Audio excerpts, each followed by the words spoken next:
ได้มาปากันหลังจากที่บ่ได้ปากันหลายอาทิตย์ที่ผ่านไปโดยสถานการณ์กาลเวลาบ่เอื้ออำนวยวันนี้ได้มาปากันแล้วท่ามกลางอากาศที่ชุ่มเย็นสำหรับบนภูเขาที่วัดพุทธศิคีรีที่นี่ก็คิดว่าที่อื่นน่าจะเย็นไปด้วยกันหมดเพราะว่าอยู่ในช่วงมรสุมของฝนที่กำลังเข้ามาพัดผ่านทางเมืองเหนือภาคเหนือของเฮานี้ทำให้หลายที่ได้รับภัยพิบัติจากอุทกภัยเกิดขึ้นตามที่ญาติโยมศรัทธาได้ฟังข่าวๆกันไปเป็นที่น่าหันใจในยุคกึ่งพุทธกาลนี้ภัยต่างๆได้เกิดขึ้นญาติโยมศรัทธาสาธุชนขอให้อยู่ได้บุญกุศลบุญโดยรักษาศรัทธาไปเท่าที่รหัสกรรมนั้นจะเป็นไปอย่าได้ท้อในวิถีชีวิตจากที่บ่ได้ปะกันมาได้ 2-3 อาทิตย์ที่ 4แล้วเกือบเดือนพอดีที่ได้บ่ได้ปะกันระยะการเวลาบ่ได้ปะกันทำให้สถานการณ์ต่างๆก็แปรปรวนเปลี่ยนแปลงไปอยู่ตลอดเวลาอย่างบ่หยุดยั้งอย่างที่ญาติโยมศรัทธาได้ฮู้ได้เข้าใจว่าจะเป็นสถานการณ์ของพระพุทธศาสนาสถานการณ์ของความเปลี่ยนแปลงของโลกมนุษย์นี้มีสภาพอย่างค่อยๆทยอยเกิดขึ้นโดยเฉพาะภัยธรรมชาตินี้กำลังคุกคามเจ้าโลกอยู่ตอนนี้ในยุคกึ่งพุทธกาลนี้ญาติโยมศรัทธาทุกคนอยู่ได้บุญอยู่ด้วยรหัสบุญที่ตัวเราได้สร้างไว้มาปากันวันนี้มามาจากันทำกันกับเวลาที่หมดไปแล้วหมดไปเล่าแล้วจะอยู่ต่อไปแถมเท่าใดอยากแก่การจะฮู้แต่ละชีวิตนั้นก็ต้องดำเนินไปศรัทธาสาธุชนท่านผู้ฟังที่ฟังรายการภาคเจ้าก่อนอื่นใดจะต่อไปนี้ต้องขอขอบคุณเจ้าของสถานีทุกๆสถานีในเจ้าวันนี้ ที่ได้นำรายการนี้ออกอากาศคือญาติโยมศรัทธาสาธุชนท่านผู้ฟังได้รับฟังภาคเจ้าตั้งแต่ 6 โมงเป็นต้นไปนี้ได้รับความเมตตาเป็นอย่างยิ่งจากเจ้าของสถานีทุกสถานีอาจจะได้ชื่อบ่หมดบ่เสียงแต่บุญกุศลนั้นได้เกิดขึ้นแล้วด้วยบุพเจตนาอันนี้ส่งการฟังธรรมก็ดีญาติโยมศรัทธาสาธุชนได้รับเต็มๆเจ้าของสถานีนั้นเป็นสะพานบุญอันยิ่งใหญ่ที่เชื่อม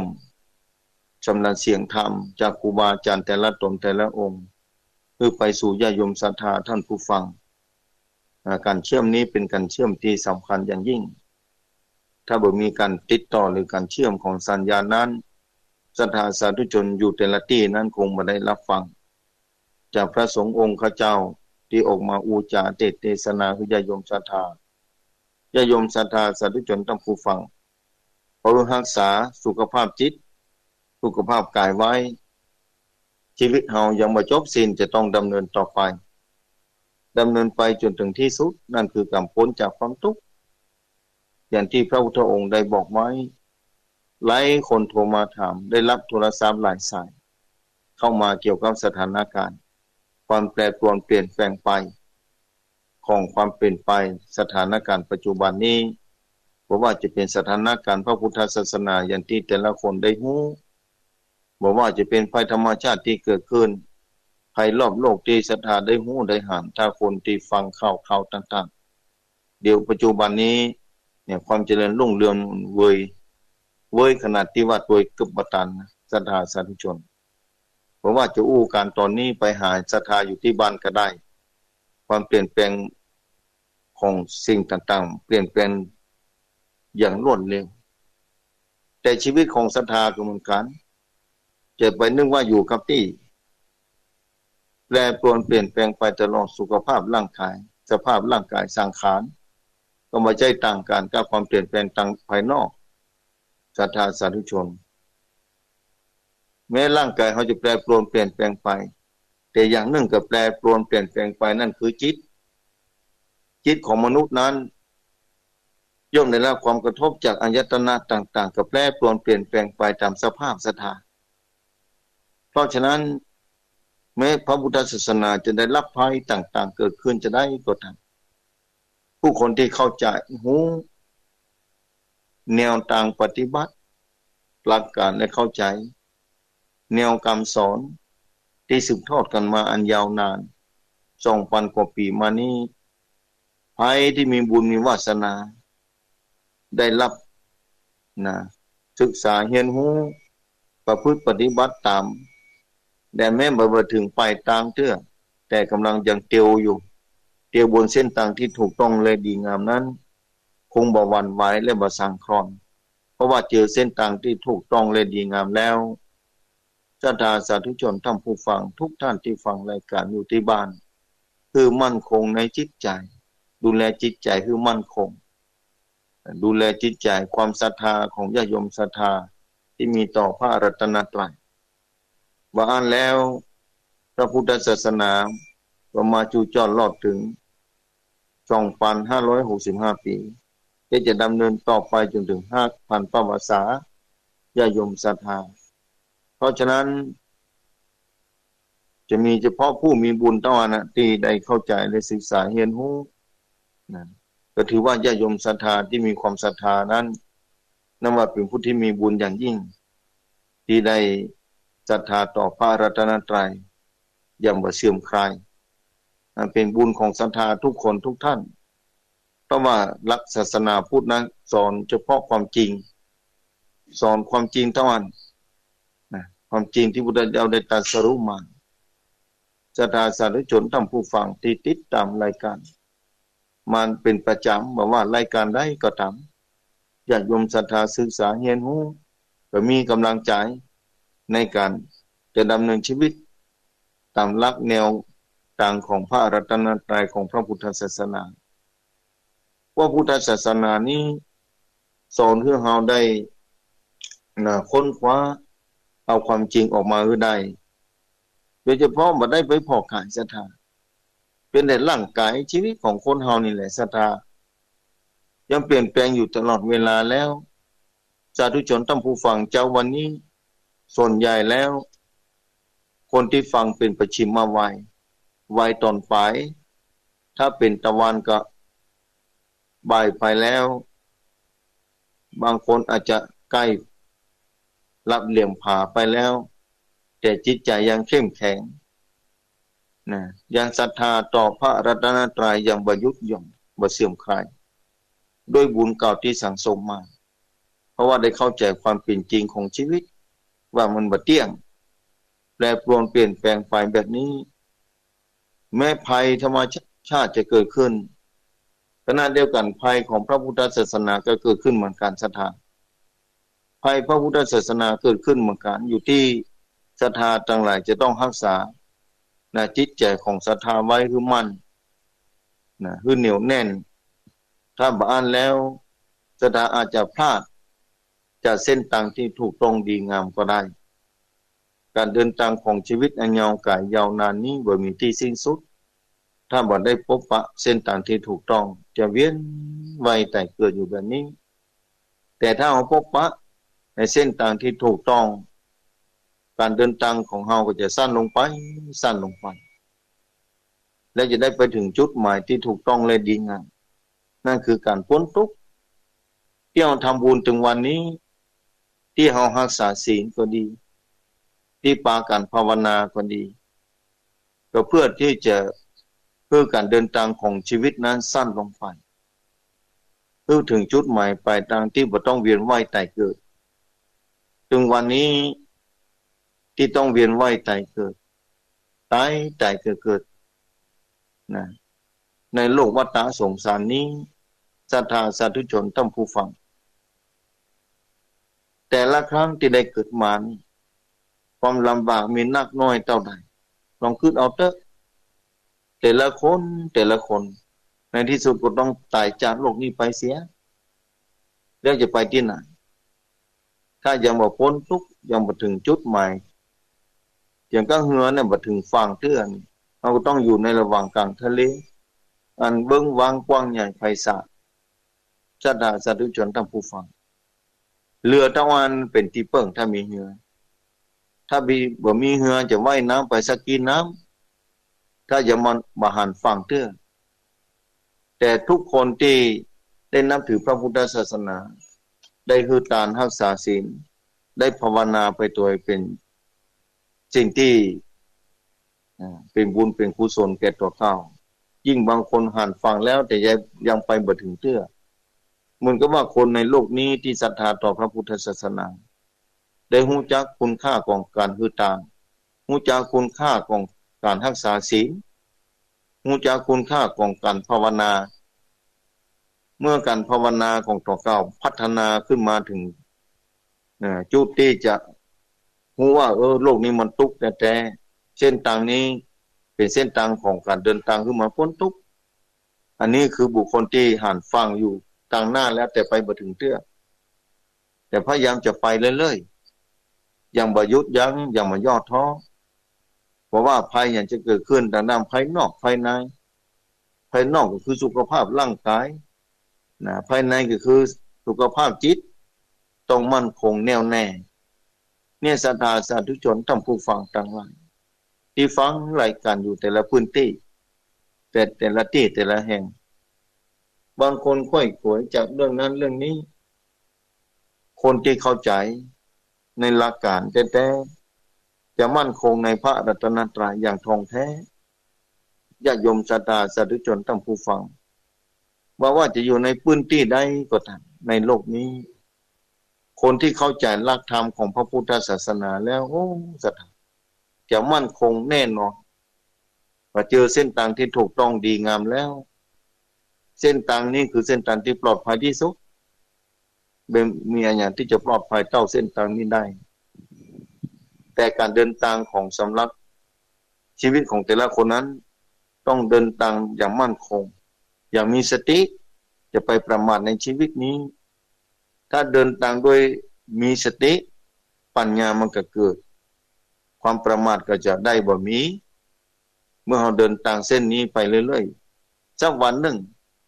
ย่อมจะถึงจุดหมายปลายทางของเรา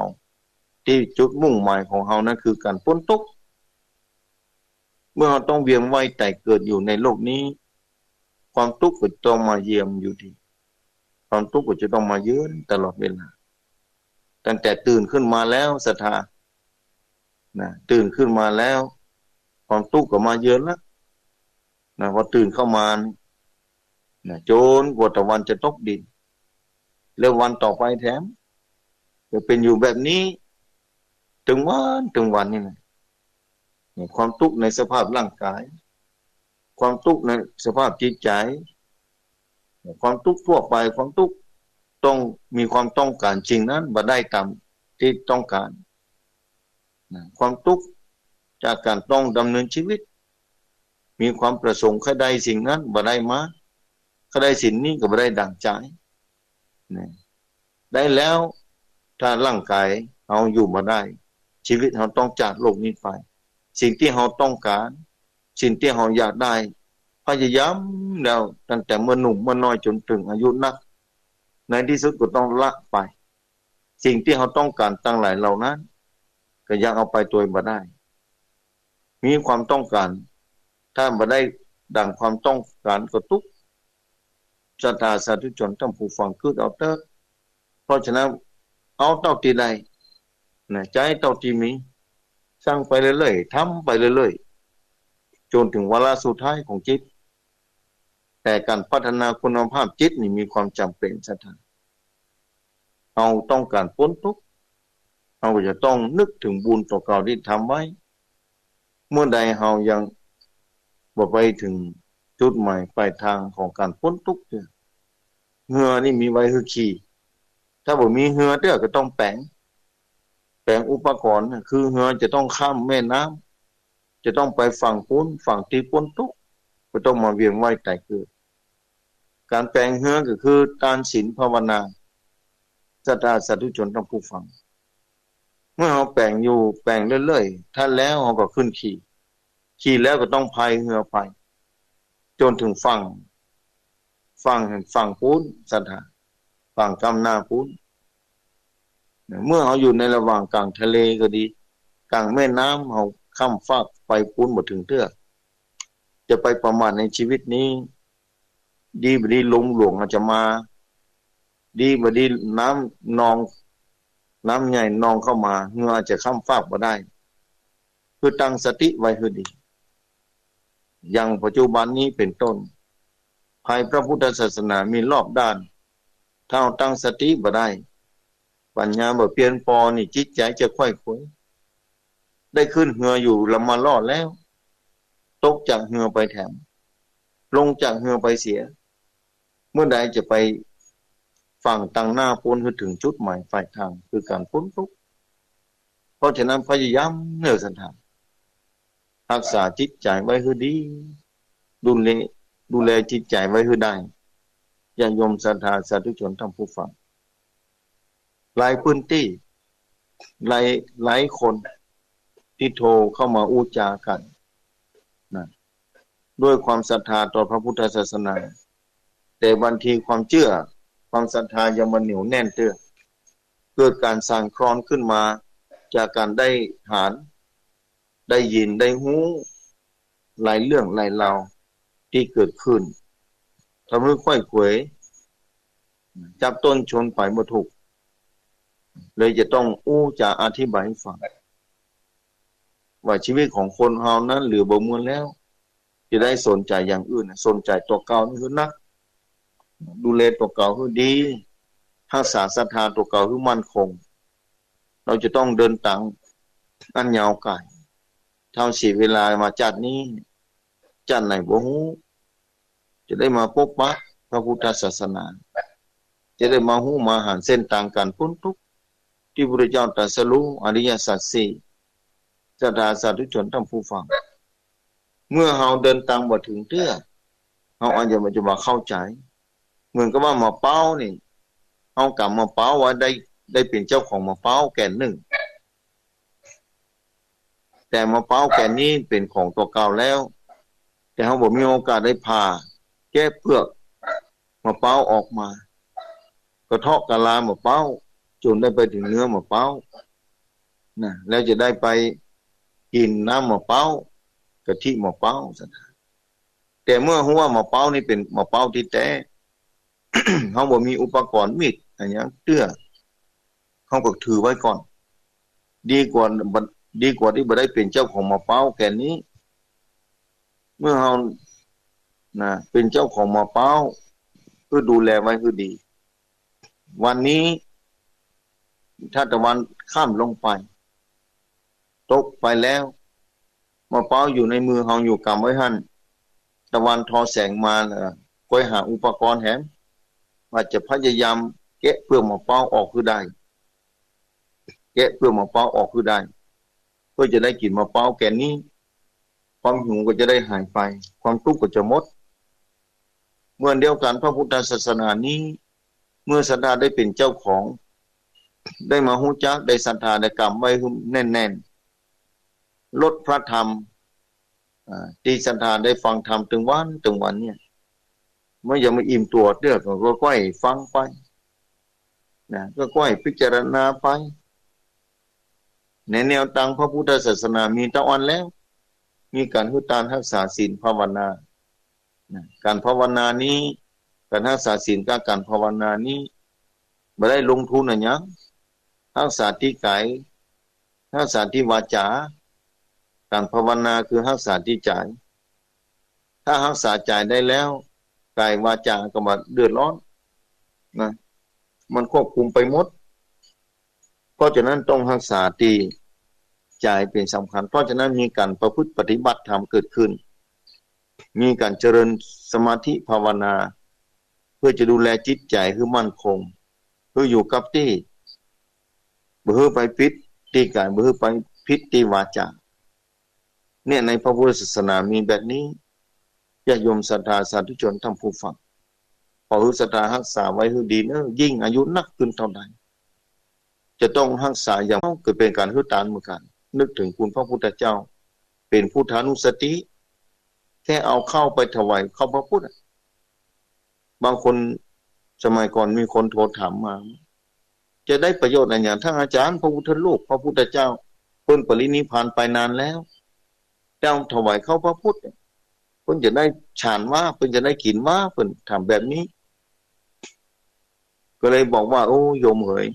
จิตมีความจำเป็นจิตเป็นใหญ่จิตเป็นหัวหน้า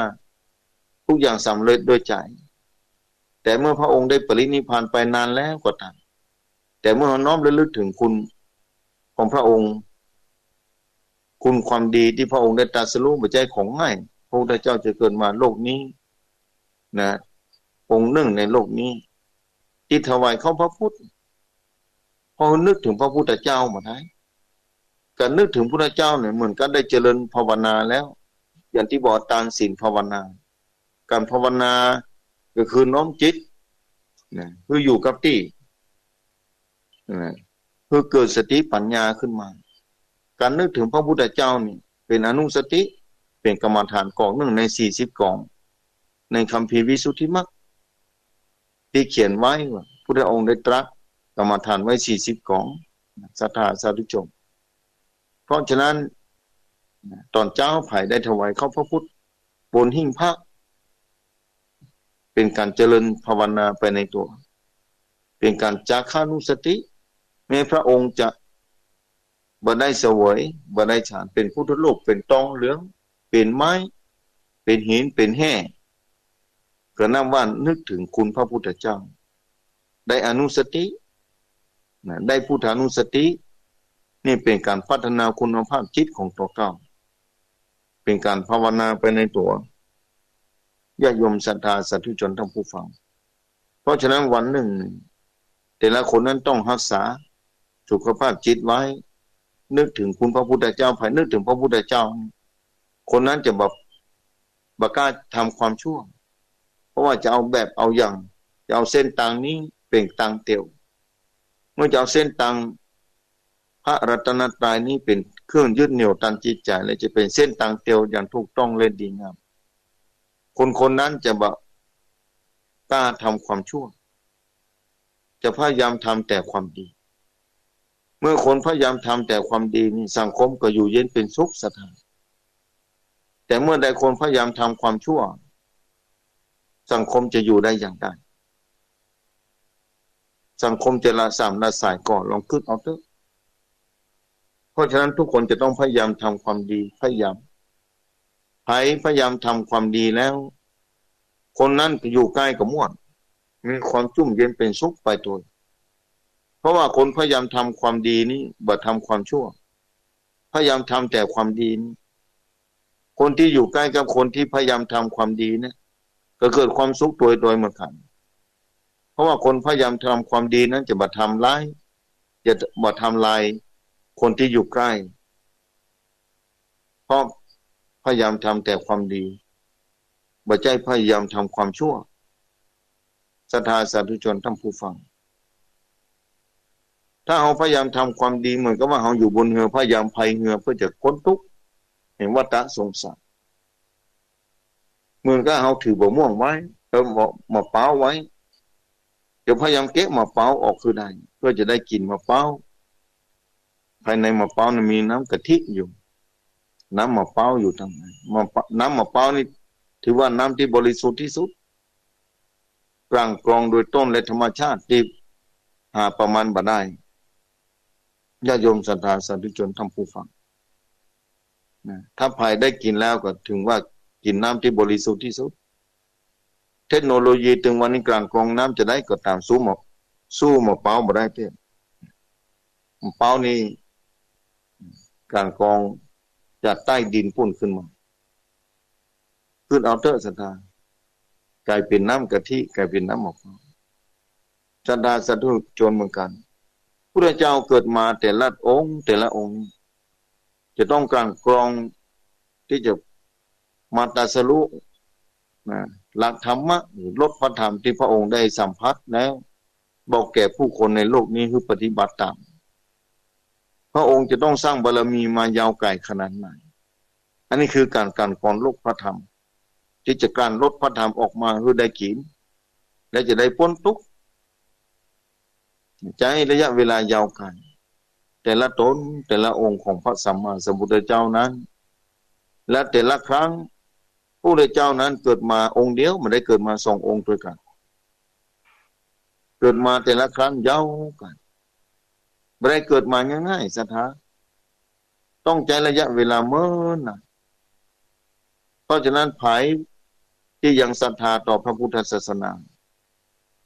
ภายที่ยังเชื่อมั่นในคุณพระรัตนตรัยอย่างบล้นลักผู้นั้นชื่อว่าเป็นผู้ที่มีบุญวาสนาผู้นั้นชื่อว่าเป็นผู้ที่พยายามนะแกะเปลือกมะพร้าวออกพยายามแป่งเหือพยายามไฟเหือเพื่อจะไปสู่ฝั่งทางหน้าคือได้ศรัทธาสาธุชนต้องผู้ฟังที่ฟังรายการสถานีวิทยุแต่ละที่แต่ละแห่งนะแน่นอนเลยทีเดียวว่าตาเราก็จะต้องได้หันหูก็จะต้องได้ยินก็คือได้หันได้ยินในสิ่งที่ดีที่งามแต่เมื่อมากระเทือนตันจิตใจเพื่อใช้ปัญญาการกรองเนื้อสถานใช้ปัญญาการกรองเพื่อดีๆสถานฉันจะได้อยู่กับพระรัตนตรัยอย่างมั่นคงถาวรแม้แต่วันจะรับเหลี่ยมผ่าไปแล้ววันต่อมาก็มีแถมนั่นคือชีวิตหมดไปจัดหนึ่งจัดต่อไปถ้ามาเกิดในโลกนี้แถมมาพบพระพุทธศาสนาแถมจะได้ต่อเติมชีวิตนี้นะต่อเติมชีวิตนี้ไปสู่เบื้องหน้าไปเรื่อยๆถ้าจัดนี้มาได้เตาอีอย่าคือตามศีลภาวนาแบบนี้สิ่งเหล่านี้มาใจหายไปจัดต่อมาก็จะถ้ามาเกิดในโลกนี้แทนก็จะได้มาปะของเก่าจะได้ทำต่อไปแถมอย่างคนเก็บมะพร้าวได้มาเพิกหนึ่งแล้วผักหนึ่งแล้วแกะเปลือกมะพร้าวยังมาเสี่ยงเตื้อแต่วันตกดินเหตุก่อนแล้วมืดไปแล้วชีวิตหมดไปจัดหนึ่งแล้วเอาไว้หันจัดต่อมาได้มาเกิดบนโลกมนุษย์นี่แถมได้มาพบพระพุทธศาสนาเกิดความศรัทธาแถมแล้วลงมือหือตานลงมือรักษาศีลและภาวนาการภาวนาจะเวยขึ้นแถมนะการทำความดีก็จะเวยขึ้นเพราะว่าจากก่อนแล้วได้เกินหนึ่งแล้วจากนี้ก็ต่อไปแถมเพราะฉะนั้นคนที่สมัยพุทธกาลที่พระพุทธเจ้าตรัสรู้นะเพราะคนต่างหลายเหล่านั้นที่เป็นลูกศิษย์อันเตวสิกนะอิสิตามาสาวกก็ดีพระสงฆ์เหล่านั้นที่เข้าสู่นิพพานฆราวาสทั้งหลายที่เข้าสู่นิพพานสมัยพระพุทธองค์ยังมีอยู่เพราะว่าเขาเหล่านั้นได้สร้างมาหลายภพหลายชาติเหมือนกับว่าเฮาเขาทั้งหลายถึงวันนี้เหมือนกันมาพระพุทธศาสนานี่เฮาก็พยายามทำความดีด้วยกันเพื่อการรักษาศีลภาวนาจากนี้ถ้าหมดไปศรัทธาจะได้ทุกข์ใจจะได้เสียดายทุกคนจะต้องตายอยู่แล้วนะจะตายจ้าจะตายจ้าตายเว้ยน่าจะบัดเต้ากันนะบัดเต้ากันแต่ในขณะที่มีชีวิตอยู่นี่เอาพึงพอใจในการคือการรักษาศีลภาวนาของเหล่านี้จะรอคอยอยู่เบื้องหน้าที่จะต้องทำต่อไปจากนี้ถ้าหมดไปจะได้ทุกข์ใจเราจะได้ทำต่อไปจนถึงได้ขี่เหงื่อข้ามฟากไปสู่ฝั่งพ้นเวลาเราทำบุญใส่บาตรเราถึงว่านิพพานะหรือนิพพานะปัจจโยโหนตุโนนิจจังนะเพื่อมีพระนิพพานเป็นที่สุดมีพระนิพพานเป็นที่ไปขอเป็นเหตุปัจจัยแห่งพระนิพพานเวลาทำบุญใส่บาตรก็ดีทำบุญในวันพระก็ดีเราก็ตั้งจิตอธิษฐานมาคือเป็นเหตุแห่งพระนิพพานคือเป็นเหตุแห่งการพ้นทุกข์นิพพานะปัจจโยโหนตุโนนิจจังคือเตี้ยงแต่ขอคือเป็นทางพ้นทุกข์คือไปถึงการพ้นทุกข์อย่างเที่ยงแท้ในการทำบุญของเราแต่ละครั้งตานะตั้งจิตใจตานะนิพพานะปัจจโยโหนตุโนนิจจังปัจจโยเป็นเหตุปัจจัยแห่งพระนิพพานคือแก่ข้าพเจ้าอย่างไหว้พระสวดมนต์ก็ดีอย่างทำบุญใส่บาตรก็ดีรักษาศีลก็ดีเจริญภาวนาก็ได้ขอให้เป็นเหตุปัจจัยในการพ้นทุกข์ศรัทธาจะได้บรรลุเส้นทางนี้จะได้อยู่กับเส้นทางนี้ต่อไปถ้าเรากำลังเตียวตามไปอยู่เกิงทางถ้าหลงทางไปไปทางอื่นเนี่ยกว่าจะไม่ป้าเส้นทางนี้แถมระยะ ระยะเวลามันก็ยาวไกลออกไปอีกสักญาติโยมศรัทธาสาธุชนด้วยความเป็นห่วงตอนนี้นะศรัทธาฟังธรรมอยู่หลายพื้นที่ได้รับภัยพิบัติต่างๆเพราะว่าจะเป็นอำเภอฮอดจอมตองนะแม่วางหักดงสัมปะตองหางดงนะตะวานี่วันก่อนนี่ฝนตกคืนหุ่งนะพุทธศิคิรีน้ำกับนองนักเหมือนกันในห้วยไปพอแต่ละเส้น เนี่ยบนโลกนี้ตอนนี้ภัยกำลังคุกคามมนุษย์อยู่แม่น้ำปิงนี่จึงนองนะในเขตอำเภอฮอดล้นตะลิ่งออกมาว่าใต้หินนี่อันเขาลงหูบนี่ถึงหัวบันไดนาคถึงที่ถึงคันไดนาคเหมือนกับว่าพญานาคจะลงไปเล่นน้ำหวานคนหนึ่งก็บอกไปแบบนั้นเนี่ยศรัทธาสาธุชนทั้งผู้ฟังเพราะฉะนั้นคือศรัทธาละแวดระวังดูภัยต่างๆเตือนเนิ่นจะไปนิ่งนอนใจจะไปประมาทในชีวิต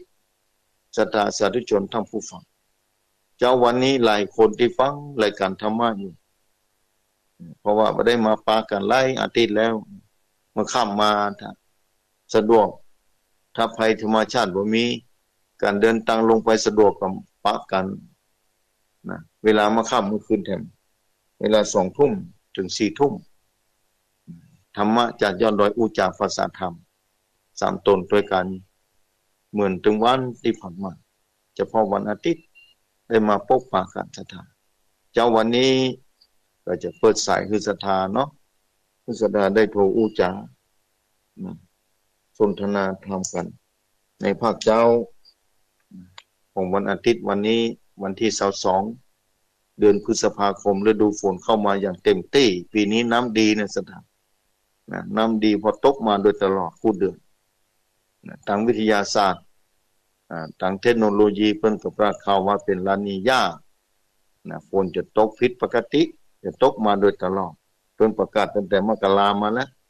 จะเป็นอย่างแต่นี่วิทยาศาสตร์เพิ่นก็แน่มาการศรัทธาตกมาคู่เดือนยังบ่หยุดยั้งยิ่งเดือนนี้แห่งตกมาอย่างหนักเนี่ยศรัทธาสาธุชนทั้งผู้ฟังมีศรัทธาโทรมาแล้วจะได้เปิดสายคือศรัทธาเนาะว่าที่ไหนพ่องโทรมาอยู่บ้านไหนเมืองไหนอยู่จังหวัดไหนบอกตัวเด้อว่าอยู่วัดไหนอยู่บ้านไหนฝนตกก่อน้ำขึ้นก่อด้วยความเป็นห่วงผู้คนเจริญพรคุณจะได้พ่อไม่จองฝนตกว่าพ่อยุบแล้วเนาะ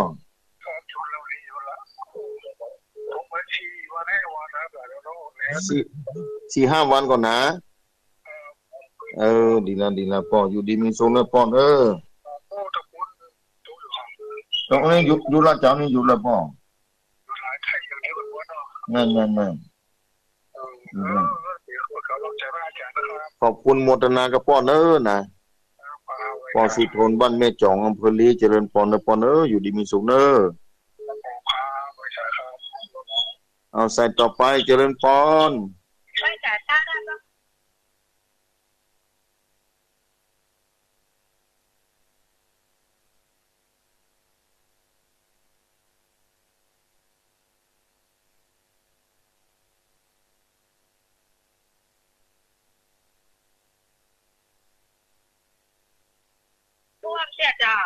หมดพร้อมเนาะโอ้ตังจำตองนี่เอาหนักเด้อ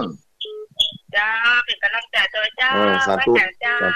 อยู่ดีมีสุขบุญรักษาเอาใส่ต่อไปเจริญพรไปหาเจ้านะจ๊ะไม่อุ้ยอินกะไม่ลงโอ้ลีติดต่อกันเลย3 สายเฮ้ยไม่ลงลีไม่ลงบ้านบัวก็ฝนตก3 ผมว่าอาจารย์ถึงมาย่างแต่ฝนว่าเหรอตกขนาดแต่ไม่ได้เจ้าอยู่ดีมีสุขนะแม่เจ้าไม่หลงอำเภอลีบ้านบวกเนาะบ้านบวกอำเภอลีเอาเจริญพร แม่เรือนเส้นต่อเจ้าเป็นดีเนอร์โมตนาแล้วแม่เนอเจ้าบ้านเส้นสต่อวัสดีเนอร์โมตนาเจ้าจะไปตาเจ้าสาธุสาธุสัตว์ต่อไปเจริญพรฮัลโหลเจริญพร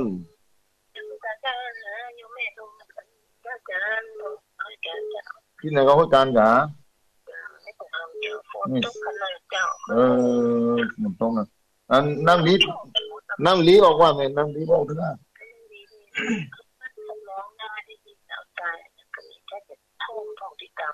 อ๋อตรงนักมันตรงมาเมื่อแล้วเนาะโอนดอยตกขนาดนักเหมือนกันนะเนาะอยู่ดีมีสุขแล้วแม่เนอสาธุสาธุเจริญพรเนอเอาใส่ต่อไปเจริญพรปณิทิโนกะขึ้นโนมนตนาเนาะโอชูเคเนอร์บ้านมุ่งหลวงก็น่าเบื่อกันจากมุ่งหลวง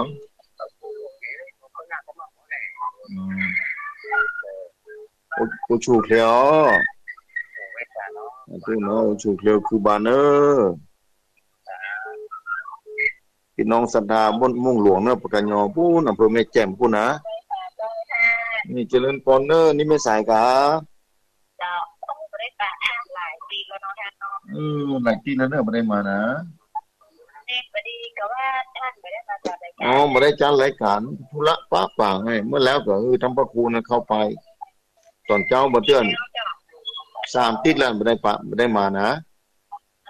ไม่ไปปอยแทนยังเปียกเพื่อจะเลยก็ได้โทรหาแทนก็ได้ท่านจะมาขอแฮอันกันไม่ใช่โลกเก่ามุตนาเนอะแม่เนอะแม่สักอยู่ดีมีสุขเนาะบุญทักษะเนอะมีคณะศรัทธาต่างดอยเต่าน้ำดอยเต่าจะขึ้นแล้วเนอะกันนี้นะก็เลยทางค่ะฮะ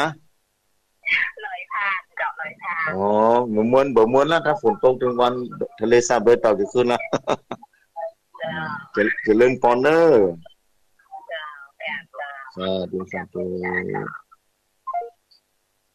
ศรัทธาสาธุชนนะ0892624999นะน้อมเรียนเจอเนอศรัทธาโทรเข้ามาเบอร์โทรนี้นะอุจาการไปเท่าที่จะเป็นไปได้เนาะเท่าเวลาอำนวยเจริญพรที่ไหนก็เจริญพรฮัลโหลเจริญพรเสียงดับไปเสียไหมเครื่องบดีกะเอาท่านต่อไปเจริญพรฮัลโหลนั่นฮัลโหลเอาใส่ต่อไปเข้ามาเป็นจะไหนตัวเจริญพรนี่สุเจ้าสิติดตามมาเจ้าเลยเด้อวันเจ้าวันนี้ฝนเยอะมาละงามไปแล้วเนาะแล้ว3-4 วันมันต้องมาอยู่กันน้ำนะเจ้าด้วยตกนักกับเจ้าตกนักแม่ตกขนาดนักเหมือนกันนะเจ้ารักษาสุขภาพเลยเด้อขอบคุณนะนุ่มโมทนานะแม่เนออยู่ดีมีสุขเนอกราบไหว้สาเด้อสาธุสาธุเอาเจริญพรเจ้ากราบไหว้สาเจ้าไม่แหวนเจ้าไม่แดงหรอไม่แดงหัวฝ่ายเนาะลูกไปเสียงไม่แดงหัวฝ่ายอยู่ดีมีสุขนะแม่แดงเนอตกนักผมด้วยเจ้าตกนักแม่ตกนักขนาดนั้นน้ำนองขนาดนั้นตกแล้ววันที่ยังไม่หาวันนี้แล้วก็วันที่22เนาะแม่เจ้าวัน22ตกมาตั้งแต่วันที่19แล้วทีเนี่ย19 2222วันที่19เนาะแม่ตกนักเลยเจ้าอยู่ดีมีสุขนะแม่แดงเนอว่าเจ้าแต่ว่าฟังตลอดนะเจ้าฟังตลอดเนาะโทรมาให้ติดกะให้ติดเจ้าฟังตลอดฟังอาจารย์ตลอดละเจ้าสาธุอยู่ดีมีสุขเนอ เอาใส่ต่อไปเจริญพรไม่ทราบครับอาจารย์ว่าจะได้วปปเวียงป่าเป้าฝนตกนักว่าตกมาขนาดต่อตั้งก็คือแต่ว่ามาแล้วครับเดี๋ยวนี้ยังไม่เป็นที่ตัวนี้อย่างเนี้ยอ๋อบ้านโป่งหนองเป็นไหนบ้านโป่งหนองเราเนี่ยว่าเป็นอย่างข้าปะทูข้าข้าวไก่ไม่เล้าครับอ๋อไม่เล้าขึ้นว่าไม่เล้าขึ้นว่าไม่เล้าก็ขึ้นจากประเด็นให้โทษดีกำลังโทรมาดีบางไข่บุกหอเนี่ยเอาของเราได้รับสองทำไมได้ครับไอ้ว่าควาเขาคิ้วเนี่ยอ๋อน้ำขึ้นได้ครับพี่แม่ทีนี้กำลังโทรมาบุญรักษาเนปอนครับไว้จ้าครับสาธุสาธุพ่อบุญธรรมบ้านโป่งหนองเอาเจริญพรใส่ต่อไปเจริญพรอ๋อแม่หลวงนะแม่หลวงใส่ฝนหลวงพ่อเขาน้ำปลาออกกาพระเราต้องนักขนาดนะที่สะพานนั้นน้ำเต็มเลยก้า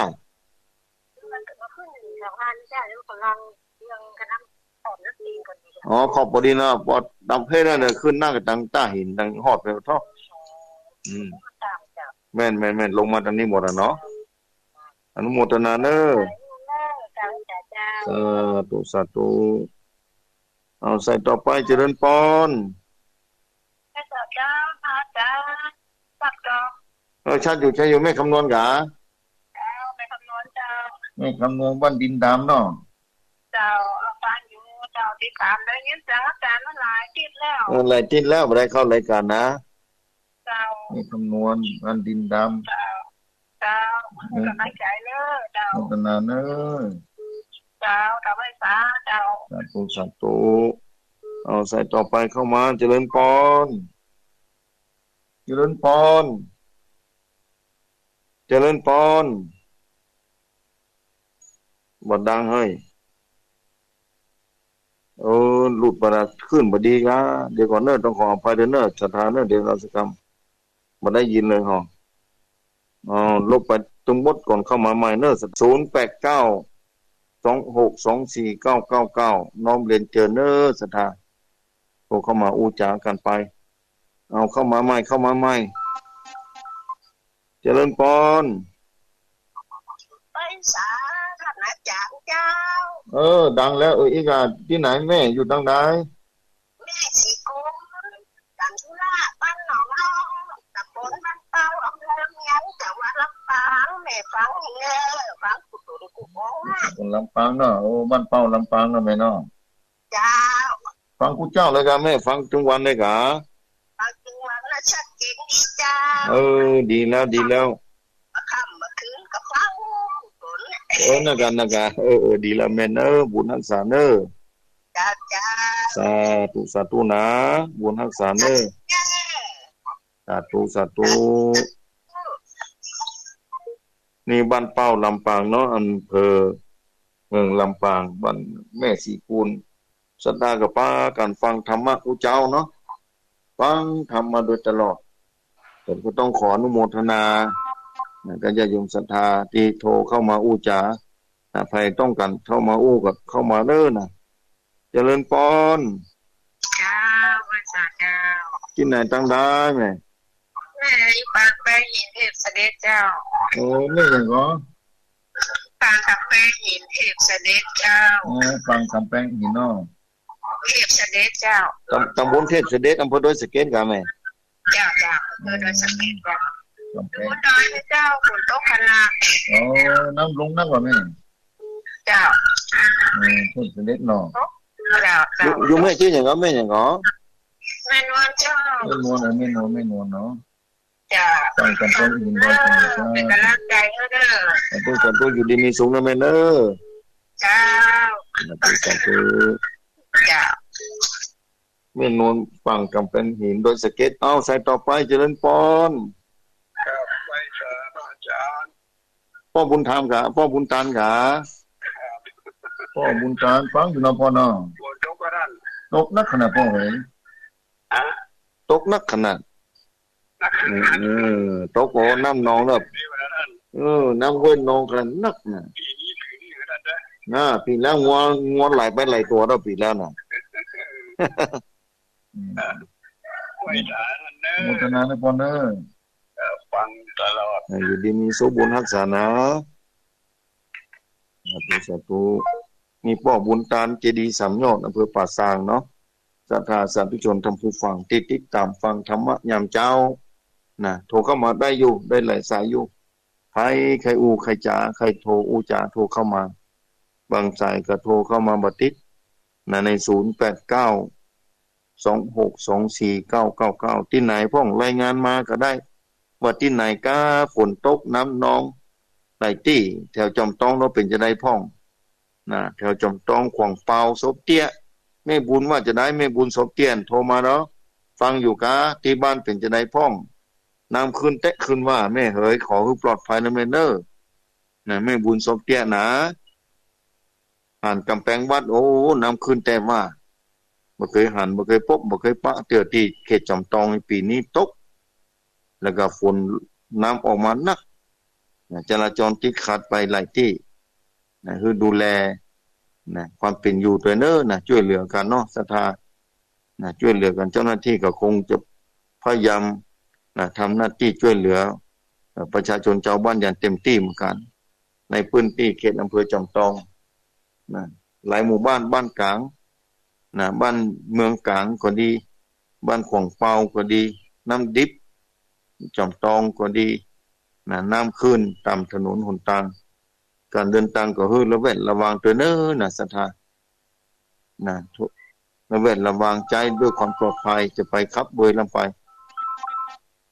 เจริญพร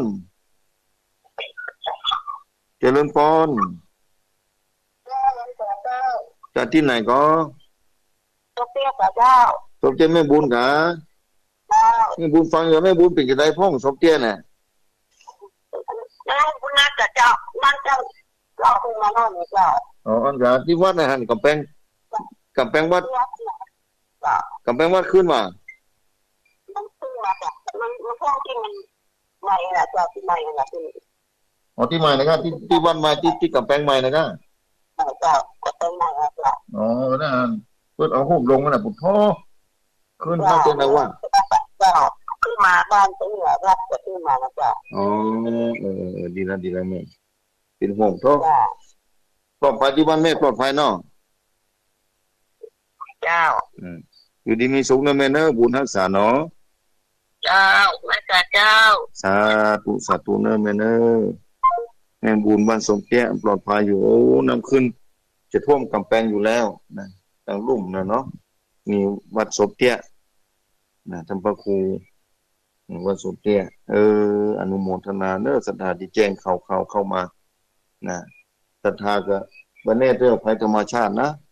พายุจะเข้ามาเรื่อยๆก็บ่ฮู้ปีนี้ต้องระแวดระวังด้วยความเป็นอยู่ต่างๆในสถานนะจะดูแลความเป็นอยู่ตัวญาติโยมศรัทธาสาธุชนท่านผู้ฟังแต่ละที่แต่ละแห่งที่โทรเข้ามาโอจาหลายพื้นที่บ่ฮู้ว่าจังหวัดน่านเป็นจะได้พ้องนะจังหวัดลำปางนี่ที่อำเภอเงาเพิ่นลงข่าวคราวออกมาเนาะน้ำป่าไหลหลากมากันที่จังหวัดน่านโดยนะอำเภอเวียงสาอำเภอนาน้อยว่านั้น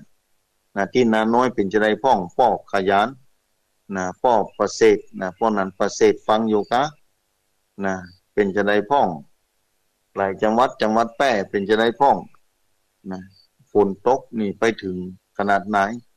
แต่แม่ฮ่องสอนนี่บ่ฮู้วิทยุไปถึงบ่ฮู้เนาะแถวอำเภอกัลยาณิวัฒนานี่ศรัทธาโทรลงมาบอกว่าฝนลงนักท่านอาจารย์นะฝนตกทางเหนือนี่ต้นน้ำแม่แจ่มเน้อเพราะฉะนั้นที่กัลยาณิวัฒนาถ้าฝนตกหนักนี่ตั้งอำเภอฮอดนี่ก็เต็มเป้านะดีสะพานข้ามแม่น้ำแม่แจ่ม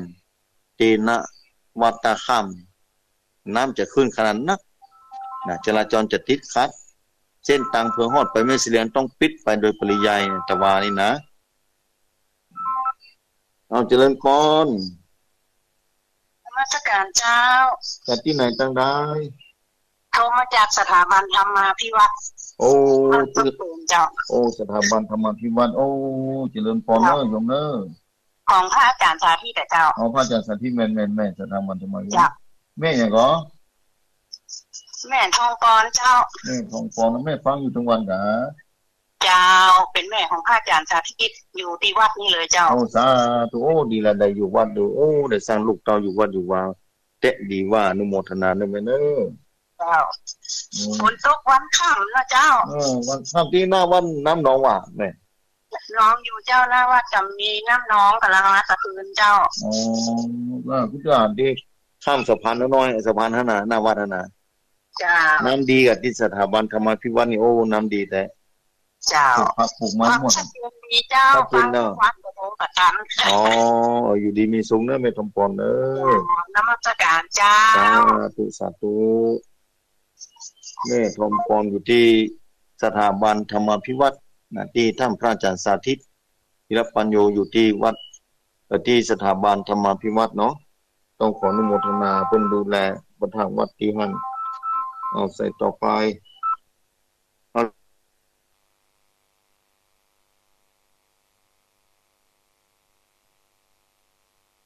เจริญพรโลกอ่ะที่ไหนที่ป่วยแล้วเนี่ยเลยปลาที่ไหนเลยปลา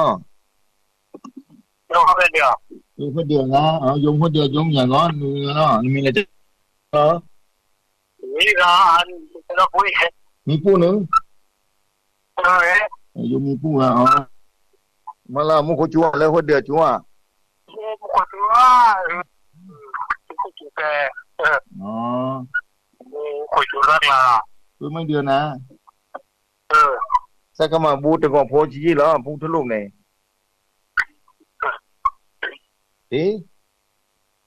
วันที่หลังตุเจ้าสมบูตาวันที่มิถุนา21มิถุนาเนอะก็กว่านั้นไม่ถือแลนทอมไม่ถืออาเซียนริบาเดียว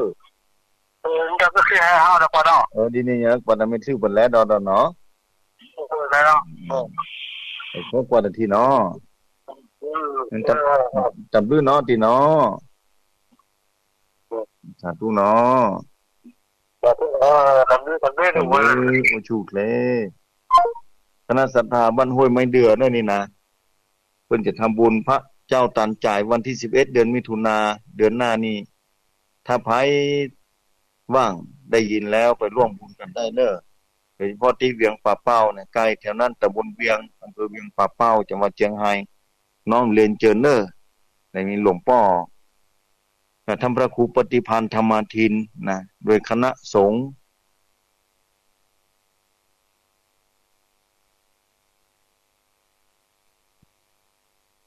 เขตเวียงป่าเป้าให้ตนในองค์ประกันไปขึ้นไปสร้าง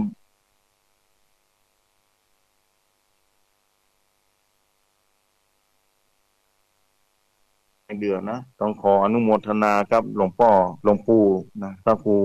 ปฏิพันธ์ธรรมทินไปขึ้นไปสร้างถึงถนนหนทางถึงพระพุทธปิ่นปราสาทรูปเจ้าเป็นอนุสติเป็นอย่างยิ่งต้องขออนุโมทนานะที่ไปขึ้นไปสร้างที่เป็นอนุสติ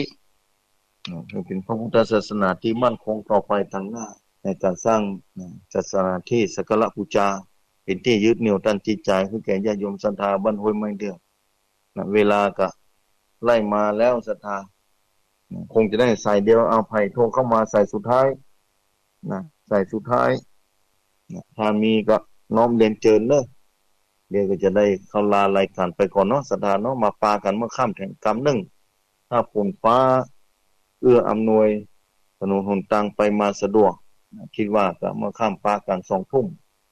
จนถึง4 ทุ่มรายการธรรมะ